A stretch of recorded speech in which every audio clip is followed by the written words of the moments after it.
allons-y. Bienvenue à cette nouvelle édition de Golang Paris, la deuxième pour cette année 2014.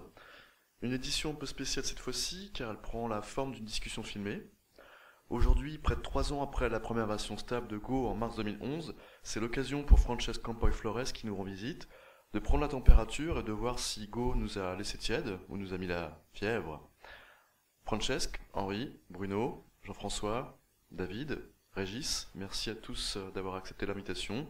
Alors à vous la parole, et peut-être qu'on pourrait commencer par un rapide tour de table. Ok, moi je suis Francesc Campoy et je travaille chez Google à Mountain View. Je travaille dans l'équipe de Developer Relations pour Go.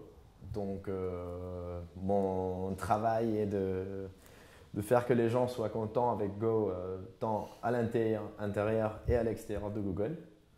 Donc voilà, et je suis de retour de FOSDEM, voilà, donc c'est pour ça que je fais pareil. Bonjour, moi c'est Henri Pic et je suis directeur de Kong Interactive. C'est une petite agence qui fait du développement et aujourd'hui qui s'est spécialisée dans le conseil. Et on offre des solutions qui sont des solutions très en amont sur des systèmes d'information. Bonjour, je suis Bruno Michel, directeur technique de F83. F83 c'est une société de services autour du web. Et en parallèle de ça, j'ai pas mal d'activités autour du logiciel libre et des communautés sur Paris. J'ai participé à pas mal de meet-up Go. Et je m'occupe aussi du site linuxfr.org, qui est un site sur l'actualité du logiciel libre en France. Bonjour, Jean-François Bustaret, je suis le directeur technique de Soclose. Soclose, c'est un éditeur de sites internet, donc pas une agence pour le coup, et donc un moteur de recherche de produits en magasin sur soclose.com. Bonjour, je m'appelle David Ducolombier, donc je suis programmeur système et réseau.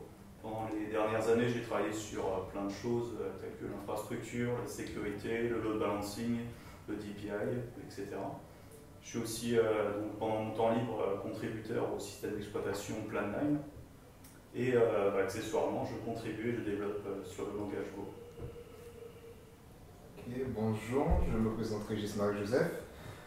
Je suis référent pédagogique à l'EPSI, une école d'ingénierie informatique. Sur mon temps libre, je suis auto-entrepreneur, donc développeur mobile iOS. Et accessoirement, j'essaie de monter des petits projets à côté. Et accessoirement, je m'intéresse un peu au Go, donc c'est ma première fois. Bien. Voilà.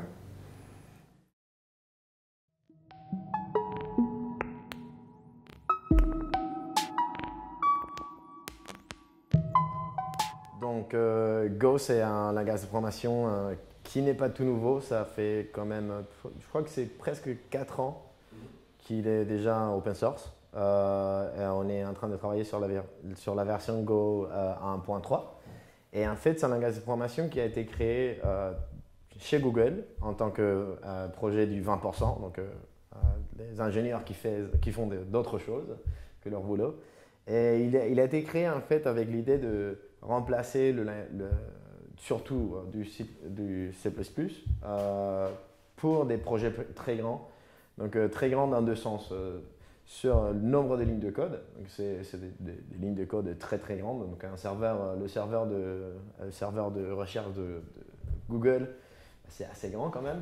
Donc sur ces genres de projets, mais aussi des projets avec beaucoup de développeurs. C'est-à-dire c'est pas seulement quelque chose qui va marcher très vite, mais aussi facilite la collaboration de plein de gens dans les projets. Donc pour ça, en fait, les aspects les plus importants du langage sont d'un côté la concurrence, parce que aujourd'hui, tous les ordinateurs ont au moins 2-4 corps, et chez Google, tu peux compter un peu plus que ça. Donc il faut bien les utiliser. Donc c'est important que la concurrence fasse partie du langage. Après aussi, il y a tout le reste du langage. Donc il y a les interfaces qui sont faites de façon à casser les dépendances entre des packages, des trucs comme ça, qui est un peu plus technique. Mais c'est aussi, surtout, il y a un des aspects les plus importants, c'est que Go, c'est très facile à lire. Donc je suppose que vous serez d'accord, si on compare à d'autres langages, des fois, on va écrire du code un peu plus long, mais qui fait exactement ce qu'il dit. C'est très facile à lire et à comprendre ce que ça fait. il n'y a pas trop de trucs magiques qui se passent derrière l'utilisateur. Tout ce qui se passe, c'est dans le code. Donc voilà. Et en fait, ça a été créé, donc, comme je le disais, pour remplacer du C, C++. Et on s'est retrouvé que, en fait, la plupart des gens qui sont en train de commencer à faire du Go viennent des langages dynamiques, donc Ruby et Python, parce qu'ils aiment bien le fait que la syntaxe est assez simple et c'est assez facile à apprendre. Mais ils apprécient bien le fait qu'en étant un langage compilé, on a un gain de vitesse conséquent. Donc voilà.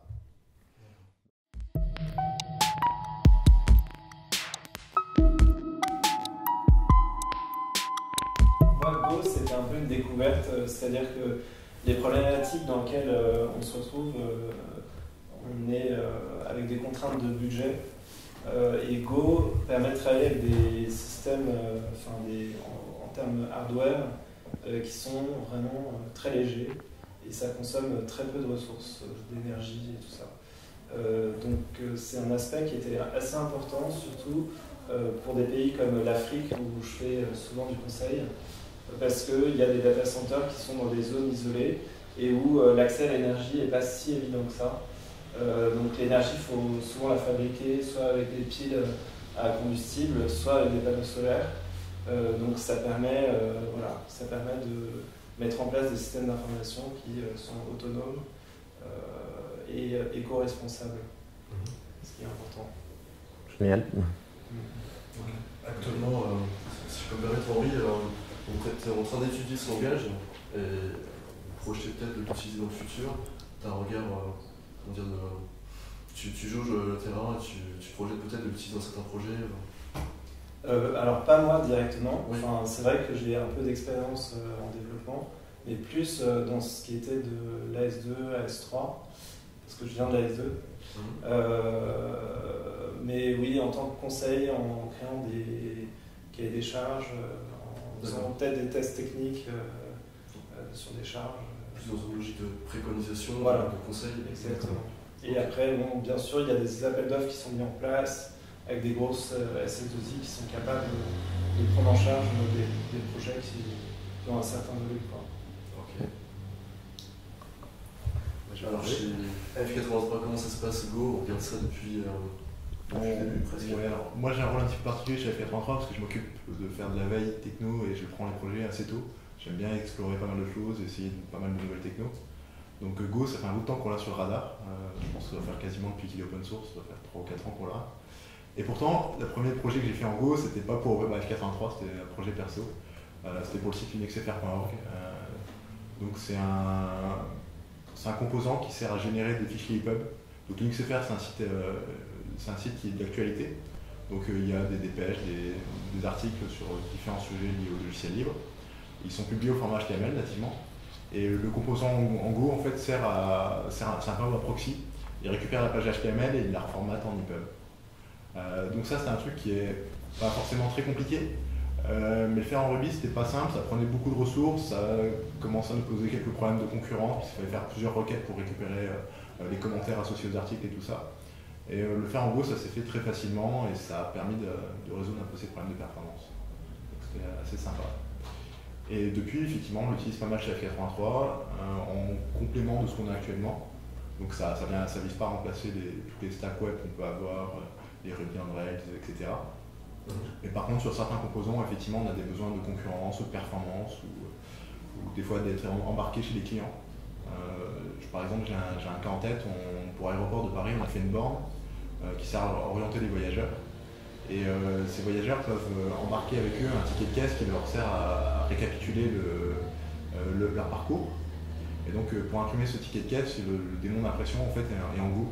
Le principal avantage c'est que c'était des bornes qui sont sous Windows et qui sont chez le client. Donc j'ai pas trop envie d'avoir à m'occuper de déployer des trucs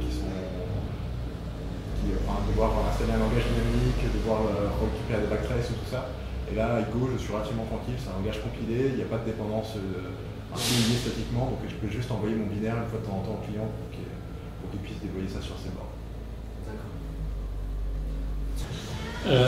Donc moi je suis dans un background C il y a longtemps et PHP plus récemment. C'est vrai que PHP est un langage assez frustrant et par quelques problèmes de cohérence au niveau syntaxique et par les performances de manière générale. Donc c'est vrai que nous, le SoClose, c'est un site qu'on a lancé en PHP pour, comme toute startup, avoir un MVP le plus rapidement possible. Donc on prend ce qu'on peut, ce qu'on connaît. Ce qu'il faut savoir, c'est que nous, on récupère des flux d'enseignes avec tous les stocks de tous les produits qu'ils ont dans tous leurs magasins. Donc on traite assez rapidement des dizaines, des centaines de millions de lignes par jour. C'est là qu'on s'aperçoit que PHP n'est pas forcément le meilleur choix. Donc c'est Go, on l'a sur le radar depuis pas aussi longtemps que KF83, mais depuis 2012. Et on a commencé à se lancer dedans en 2012, fin 2012. Et donc actuellement, on passe d'un cœur Total PHP, d'un front Total PHP, vers une nouvelle plateforme qui a un frontal PHP en bénéficiant des forces des frameworks récents, type Symfony avec du templating, de l'internationalisation, chose sur laquelle Go est un peu moins bon, avec un backend Go où là, Go apporte tout son bénéfice en termes de performance et de concurrence. Donc tous les traitements de fichiers, tout ce qui est moteur de recherche, géré en Go, avec une petite couche d'affichage en PHP par-dessus. Ok, donc tu parlais d'un frontal en PHP, donc ça veut dire que vous inscrivez Go dans un système déjà existant en PHP? On a un site qui tournait en PHP, qui était 100% PHP, et qui s'oriente vers une architecture en microservices avec un ensemble de petits microservices en Go. Qui dialogue en HTTP ou via une message queue. Go est soluble dans des environnements existants. Go est tout à fait soluble et c'est vrai qu'avec des interfaces en HTTP, on peut faire communiquer de manière hétérogène un certain nombre de choses.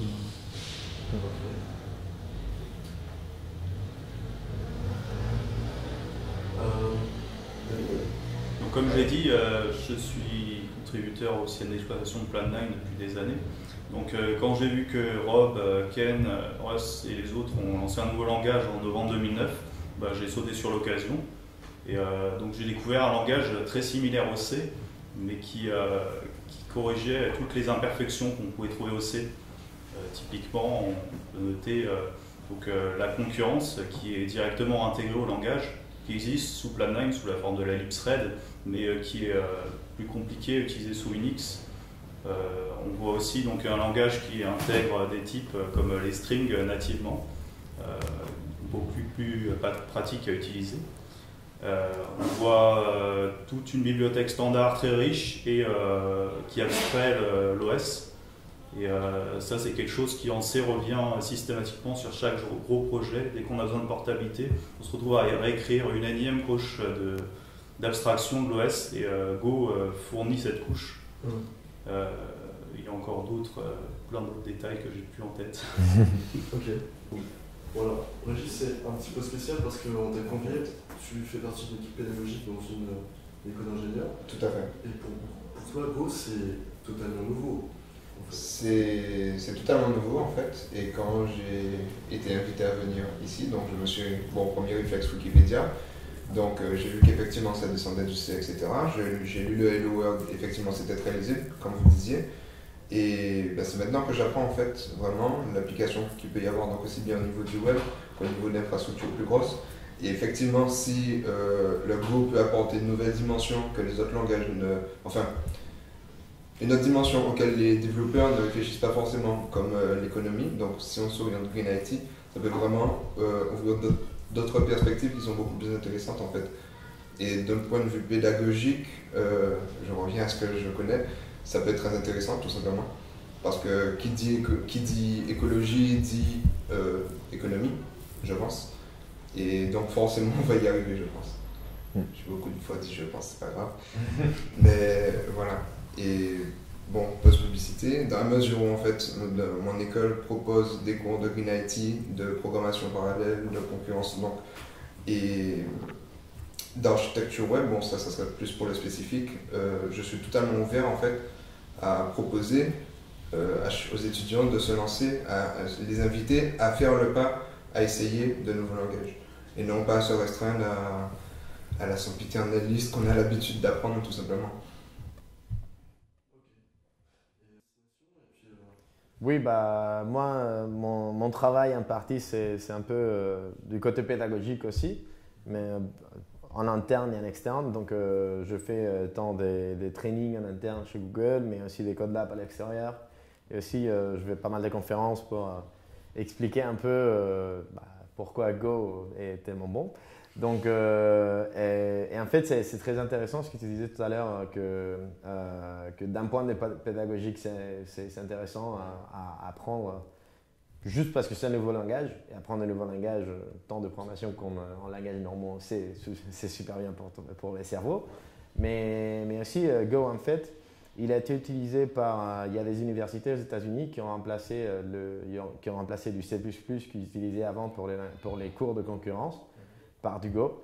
Parce qu'en fait, on oublie pas mal de problèmes techniques, du genre, par exemple, la gestion de mémoire pour la concurrence.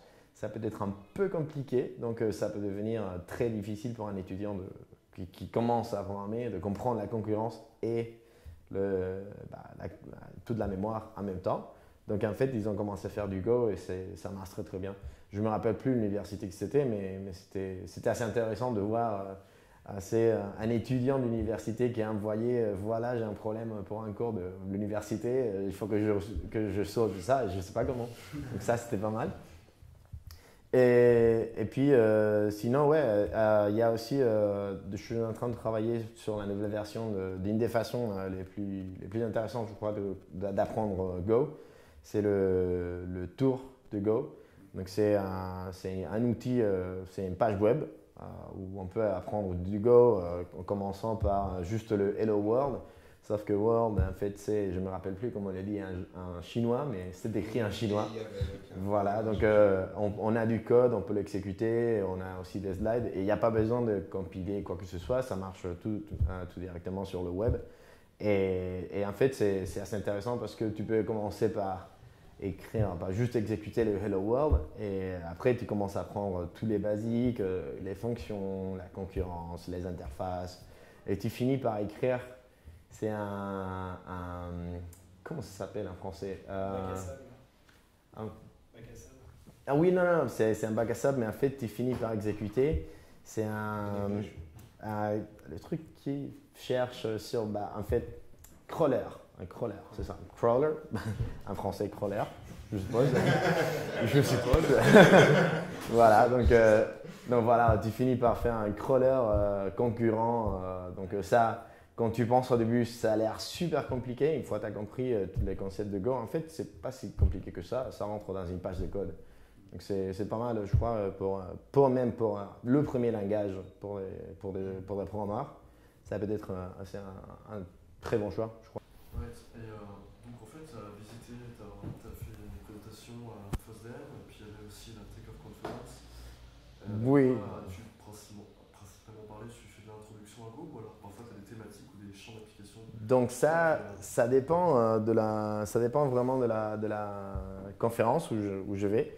Il y a des fois, par exemple, à Take Off Conf, en fait, j'ai pas fait une présentation parce que j'ai fait une petite présentation l'année dernière.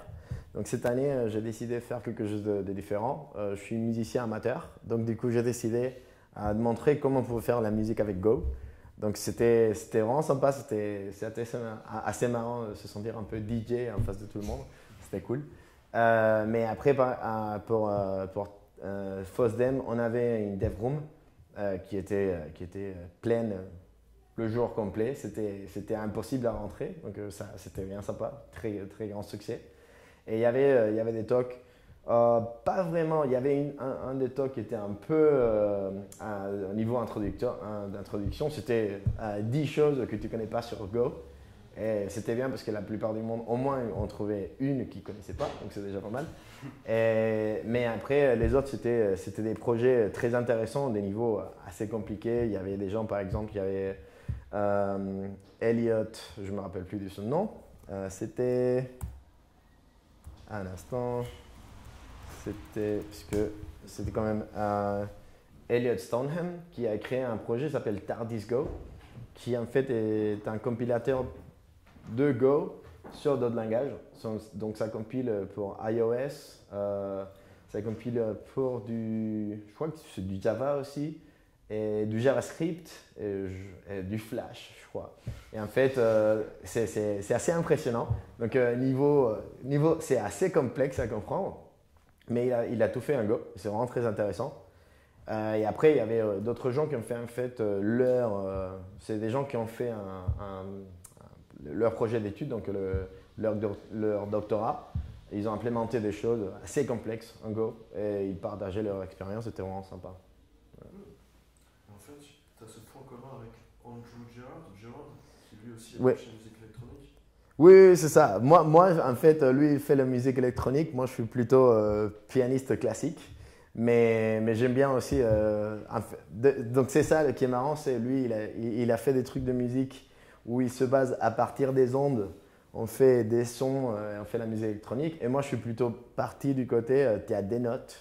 Et à partir des notes, tu fais des choses. Donc, c'est un peu des approches différentes. Mais finalement, on finit par faire du bruit, donc ça va, quoi. C'est la même chose. C'est l'essentiel. Voilà. Peut-être qu'on aura des programmes de synthèse sonore ou de séquençage écrits en Go. Oui, bah, moi, justement, je suis en train de travailler. Il y a Bourjou Bodan. Qui est aussi, il travaille aussi chez Google, mais je crois qu'il travaille dans le bureau de Zurich, qui est elle aussi musicienne et qui a aussi fait du Go et qui a écrit des librairies pour faire du MIDI et tout. Donc j'ai acheté un petit clavier pour faire de la musique avec Go. Donc j'essaie de faire un peu un petit projet et commencer tout ce que je fais, c'est forcément open source. Donc, open sourcer une petite librairie pour que les gens puissent jouer avec. Bien. On enchaîne sur quoi après Des projets Migration vers Go. Bah, vu qu'on a parlé un peu de ce qu'on fait avec Go, peut-être qu'on pourrait parler de ce que vous avez bien aimé.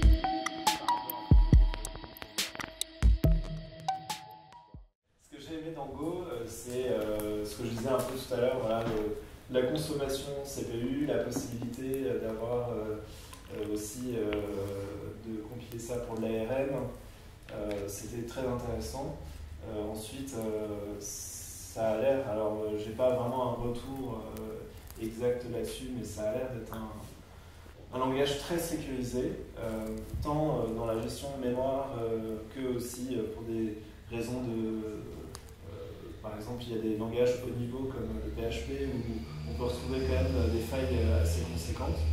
Là, j'ai pas l'impression, en ayant un peu lu les différentes évolutions du langage et des patchs qui s'y retrouvent, j'ai pas beaucoup vu de failles importantes en termes de sécurité. Voilà, donc c'est des trucs que j'ai aimé. La facilité du langage, effectivement, ça ressemble à des langages haut niveau. Ça réconcilie quelque part ceux qui faisaient de l'assembleur et ceux qui faisaient du Ruby. C'est un peu l'entre-deux qui permet de façon assez simple d'obtenir des résultats quand même très, très solides. Ouais, justement par rapport à ce que tu disais du côté sécurité, chez Google on utilise Go. Donc il y a deux services qui utilisent Go. Il y a donc YouTube utilise Go. Toutes les données sont enregistrées, sauf les vidéos, sont enregistrées sur un projet Go qui s'appelle Vitesse. Et donc si ça tombe en panne, tout YouTube tombe en panne. Donc voilà, donc c'est assez sécurisé. Donc voilà. Et puis aussi la base de téléchargement. Quand tu télécharges Chrome ou Google Earth ou quoi que ce soit, tous ces binaires en fait sont aussi déployés par du Go. Donc voilà. Donc oui, on l'utilise. Donc s'il y avait des failles de sécurité, forcément on les fixe. Ouais.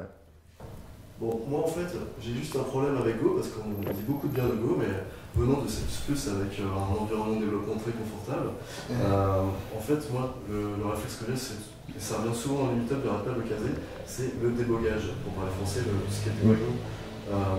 Actuellement, c'est plutôt GDB, je crois, un simili GDB pour se brancher sur un processus en cours d'exécution. Oui. Est-ce que quelqu'un... Ah oui, mais il y a aussi un debugger web, je crois qu'il y a quelqu'un qui bosse sur un debugger en... Je crois qu'il y a un front-end web pour du GDB.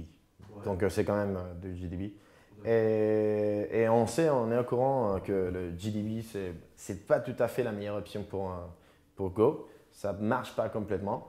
Et en fait, on a eu des discussions récemment et on essaie de se décider si la meilleure solution ce serait de vraiment essayer d'améliorer la solution qu'on a pour GDB ou vraiment de créer un debugger spécifique pour Go. Et donc là, je crois que la solution n'est pas tout à fait prise. Donc on attend un peu voir la communauté ce qu'ils décident et qui veut faire quoi. Mais on le sait et on est en train de travailler sur ça.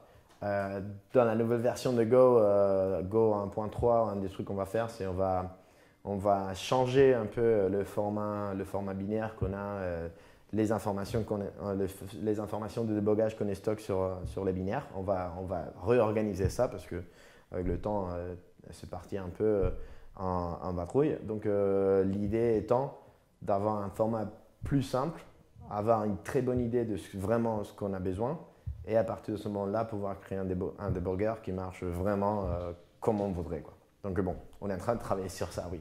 Donc on peut s'attendre à avoir peut-être un debugger officiel et peut-être de tierce partie pour parler français. Soit peut-être qu'il y aura quelqu'un en dehors dans la communauté qui va créer un debugger qui marchera génial. Ça, c'est parfait. On n'a aucun souci avec ça. Mais nous-mêmes, l'équipe Go, on est en train de travailler sur ça activement parce qu'on trouve que c'est quelque chose de très important. Par exemple, il y a un projet qui s'appelle Go Oracle. Donc, c'est un projet créé par Alan Donovan qui fait partie de l'équipe Go, travaille à New York. Et en fait, ce qu'il est en train de faire, c'est justement arriver à donner du code Go. On peut extraire plus d'informations du genre c'est quoi cette variable, quelles interfaces il implémente, tous ces genres de questions que pour un développeur peuvent être importants. Et ça, en fait, ça nous aide un peu à comprendre quel genre d'informations serait important aussi pour un debugger. Donc oui, on est en train de travailler sur ça. Bientôt. Ok. Globalement, les outils Go sont quand même bien fichus. Alors, debugger, j'en ai pas eu trop besoin. Par contre, j'ai pas mal utilisé le profiler pour essayer de tracer un peu l'exécution, savoir qu'est-ce qui consommait de la mémoire, qu'est-ce qui consommait du CPU et tout ça. Et c'est vrai que le profiler est très bien fait et beaucoup plus simple à utiliser que ceux que j'avais pu faire dans d'autres langages. Il y a notamment une interface web qui permet de sortir des infos, ça donne des graphiques et tout ça. On trouve très rapidement le coupable qui consomme trop de CPU ou trop de mémoire. Ouais, ça c'est tout ce qui est l'intégration avec un benchmark même. En fait, c'est des tests. Donc tu peux dire ce benchmark c'est un test, je veux le runner. Et tu peux voir très facilement si pour une raison ou une autre, dans la dernière version de ton code, tout d'un coup ça marche pas, ça marche trop lentement. Tu peux voir ça très facilement. Et même depuis Go 1.2, si je ne me trompe pas, on a aussi toute la partie de code coverage, donc pour voir exactement tes tests, le code qu'il run. Et même c'est Rob Pike qui l'a écrit, un front-end web qui te permet de voir un code couleur, les lignes. Donc si c'est très vert, ça a été runné plusieurs fois. Si c'est très rouge, jamais. Si c'est au milieu, c'est bon, peut-être c'est passé une fois, mais c'est pas assez pour coverage. Donc oui, on fait très attention à toute la partie tool, parce que finalement, quand tu es un programmeur, tu écris du code, mais après, bon, il faut que ça devienne un binaire et que tu puisses le tester, comprendre comment ça marche, pour comprendre comment ça ne marche pas aussi. Donc voilà. Oui. Mais c'est vrai qu'en fait, chez Google, on ne fait pas tant de… On a un truc qui s'appelle testing on the toilet. Donc aux toilettes, on a des papiers pour apprendre des techniques de testing. Oui, on a ça. Learning on the loo and testing on the toilet. Et en fait, testing on the toilet, le slogan c'est testing rocks, debugging sucks. Donc c'est cette idée de c'est mieux d'écrire des tests. Donc quand tu casses quelque chose, tu comprends, plutôt faire du débogage qui vient en fait de l'autre côté. C'est quand il y a quelque chose qui casse, tu essaies de comprendre comment tu l'as cassé. Donc voilà, c'est pour ça que pour l'instant l'histoire de debugging n'était pas au top, mais on est en train de travailler sur ça. Ouais.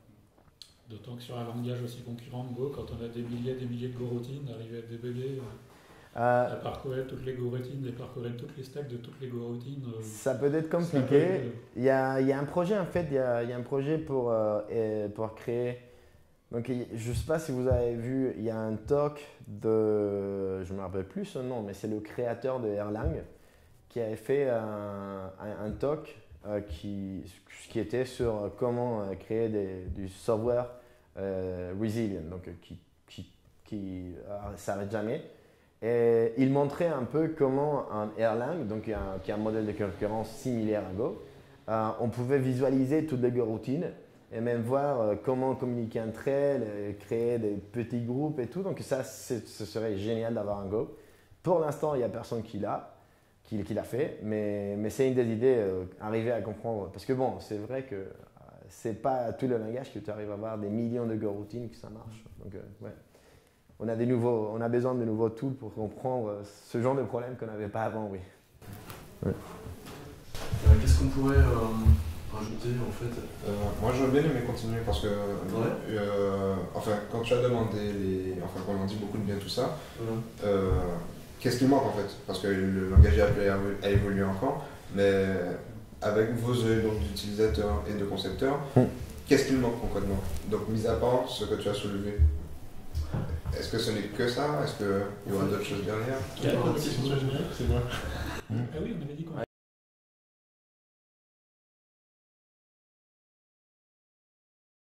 Allez-y. C'est toi qui as moi j'avais dit. Allez-y. Dans les trucs qui sont souvent reprochés au langage Go, c'est le manque de générique. Oui, c'est clair que faire un tri, c'est assez compliqué. En fait, c'est intéressant parce qu'il y a Sugur Rahman qui a fait un talk sur YouTube et vitesse à FOSDEM qui a parlé justement des génériques et qui a expliqué comment les génériques pour Go en fait, ça existait déjà quelque part d'une façon ou d'une autre. Donc d'un côté, on a les interfaces qui te permettent de faire quelque part du générique. Donc tu peux dire un empty interface, l'interface vide, donc pas de méthode. Donc tous les types implémentent ça parce que tous les types ont au moins aucune méthode. Donc ça, c'est une façon de faire. Donc c'est similaire à la façon dont on faisait un Java au début avec Object, parce que tout est un objet en Java. Donc c'est assez similaire à cette partie-là. Une autre façon de le faire, ce qu'il faisait, c'était juste d'utiliser GoFont avec -R, qui te permet en fait de remplacer un type par un autre. Donc il disait voilà, j'ai besoin d'une liste, donc je prends le package list qui est déjà créé avec empty interface et je change, je mets tous les interfaces, maintenant c'est le type que je veux. Donc du coup tu arrives à avoir une solution qui te permet d'avoir exactement le type que tu veux avec la compilation et qui marche très rapidement. Le problème étant que si tu fais ça pour plein de types, tu finis avec beaucoup de code extra. Donc dans l'équipe Go, on sait ça, on sait que les génériques c'est bien. Par contre, les implémenter d'une façon correcte dans un langage comme Go n'est pas évident du tout parce que l'interaction des génériques, par exemple avec les interfaces, ça peut faire que le langage devienne très compliqué.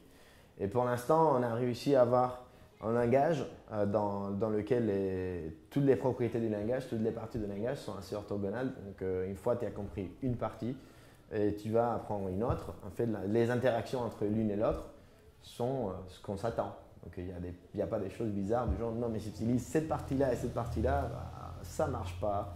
Donc, on veut éviter justement ça. On ne veut pas partir du côté template à des styles Java, parce que ce n'est pas vraiment ce qu'on voudrait faire. On veut quelque chose qui soit vraiment très efficace. On ne veut pas partir du côté template du côté C++. Parce que les templates C++, c'est les templates C++, voilà. C'est tellement compliqué que bon, en fait c'est le langage template C++, c'est Turing complet. Donc voilà, c'est un peu trop puissant. Et en fait, on sait qu'on devrait avoir ça et on travaille activement, on y travaille. Et il y a plus, on a toujours, en fait, on a arrêté de parler en externe parce que en fait, ça fait que les gens en externe parlent même plus. Donc des gens qui viennent d'arriver au langage, qui en fait qui comprennent toujours pas le langage, ils se disent ah non mais j'ai besoin vraiment de génériques, alors que pas vraiment, c'est juste on peut faire la plupart des choses sans le générique, mais il y a des cas où les génériques ça déraille beaucoup.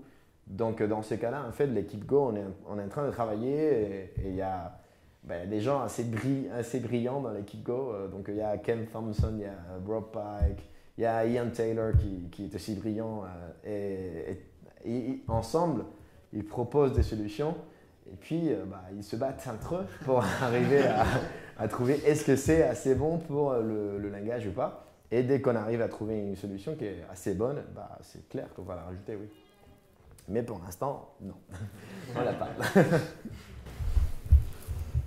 C'est clair, pour revenir à ta question, ça se voit que c'est un langage encore jeune. Donc, on le voit surtout quand on creuse dans les librairies, quand on a besoin d'une librairie spécialisée. Finalement, tous les langages ont des librairies qui font tout et n'importe quoi. Et en gros, il y a pas mal de domaines qui sont encore assez peu couverts. Et c'est vrai que c'est bien de pouvoir profiter d'un mode natif pour avoir son programme compilé sans aucune dépendance. Donc on peut toujours faire un binding C, mais quelque part ça casse ce modèle-là. Et quand on cherche des bibliothèques natives en Go, il y a des domaines qui ne sont pas forcément bien couverts. Tout ce qui est géospatial, on a fait des recherches sur les géospatiales récemment. Les librairies sont assez... Tout ce qui peut être mathématique, c'est pareil. Il y a des librairies qui sont... Mais ça, c'est typiquement en fait, le genre d'exemple qui sera en fait répandu avec les évolutions à venir. En fait. Pas forcément, parce que c'est pas forcément des librairies qui ont c'est juste dans la librairie standard. Au fur la communauté va grandir, on va avoir des gens d'autres communautés scientifiques. Par exemple, il y a une communauté qui est très intéressée par le calcul scientifique, qui a commencé un projet. Si je ne me trompe pas, donc pour Python, ça s'appelle NumPy. Donc il y a NumGo qui fait exactement à peu près la même chose. Donc c'est l'idée de créer des librairies pour un domaine de recherche spécifique qui n'existe pas. Donc, et ce qui est bien en fait, c'est que quand ce genre de projet commence, ils vont trouver de nouveaux problèmes pour le langage. Ils vont dire par exemple, on aimerait bien avoir, par exemple, on a vu des gens qui voulaient avoir des matrices, donc pas seulement des listes, des slices qu'on a, mais des slices multidimensionnels. Donc, et ça, pour l'instant, on ne l'a pas. Et il y a des gens qui ont commencé à proposer ce genre de trucs. C'est justement parce qu'on a des gens qui commencent à faire des nouvelles choses qu'on peut commencer à se dire que ça pourrait être une bonne évolution pour le langage. Donc oui, c'est un langage jeune. On peut tout faire. Par contre, vu que la communauté n'est pas aussi grande que Java ou Python, des fois, il faut tout faire. Donc voilà. Ceci étant dit, la librairie standard est quand même vraiment étendue. Il y a quand même énormément de choses dedans qui ne sont pas dans n'importe quel langage. La librairie standard, la librairie standard pour moi, ce qui m'a étonné au début, venant de C++ et Python, c'est que tu as besoin de rien d'autre que la librairie standard pour facilement écrire des web services parce que le package HTTP est super fort. Le package HTTP a été écrit par Brad Fitzpatrick, qui a créé entre autres LiveJournal et plein d'autres choses. Et c'est le package qui run le serveur de téléchargement de Google. C'est celui-là. Donc voilà, c'est assez puissant. Et puis encoding et decoding de JSON, XML, ça fait partie aussi de la librairie et ça fait que tout d'un coup, c'est très simple à écrire des serveurs web. Créer un web service en Go, oui, c'est un vrai C'est vraiment, c'est quelques lignes de code, tu le fais, tu fais ah voilà, c'est bon, c'est fait. Donc c'est clair qu'on n'a pas tout, mais normalement ce qu'on essaie de, en fait, la grande limitation qu'on a, c'est que on a la garantie de ne pas casser du code, jamais, sur un point, quoi que ce soit. Et c'est pas que sur le langage, mais aussi sur la standard library. Ce qui veut dire qu'avant de rajouter quoi que ce soit dans la standard library, il faut qu'on soit très sûr qu'on veut conserver l'API qu'on propose dans 5 ans. Et donc, c'est pour ça que très souvent, on a par exemple go.types, go.tools, go.net qui te permettent, en fait, c'est un peu comme c'est des sous-repositories de la standard library, mais qui ne sont pas partie de la standard library encore. Donc, par exemple, il y en a des parseurs HTML. C'est fait. C'est sur go.html, je crois, ou go.net. Mais ce n'est pas sur la standard library pour le moment. Ça arrivera. Ok. Ah, j'en profite juste pour rappeler pour les gens qui ne connaissent pas Go, qui nous rejoignent dès maintenant après leur pause. Pour rajouter un point, c'était qu'il faut savoir que Go c'est un langage, c'est pas aussi, ça deviendra peut-être un framework, mais c'est surtout un langage avant tout. Et comparativement à d'autres langages qui eux ont leur framework ou middleware ou interJSL adossé, là je pense à Ruby on Rails par exemple, Go va pouvoir se brancher vers d'autres frameworks qui sont en train d'être écrits. Voilà, donc Go ne peut pas tout en soi, il va être complété avec des librairies, des frameworks comme tu décrivais à l'instant.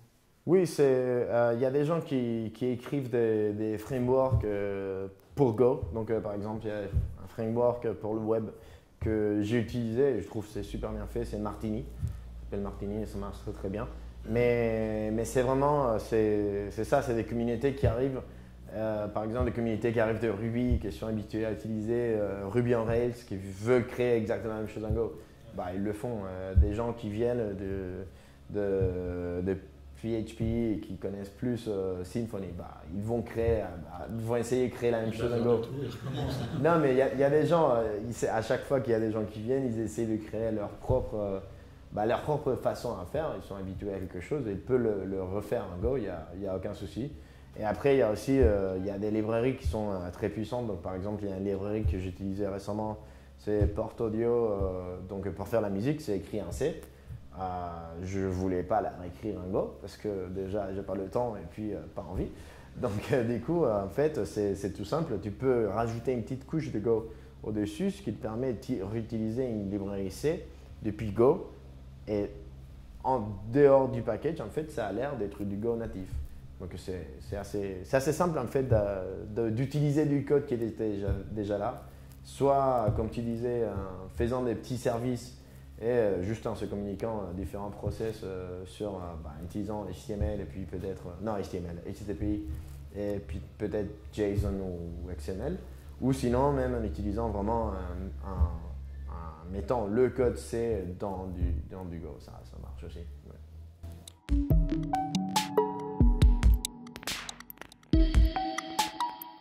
Donc pour la version 1.3, il y a une liste de choses assez impressionnantes.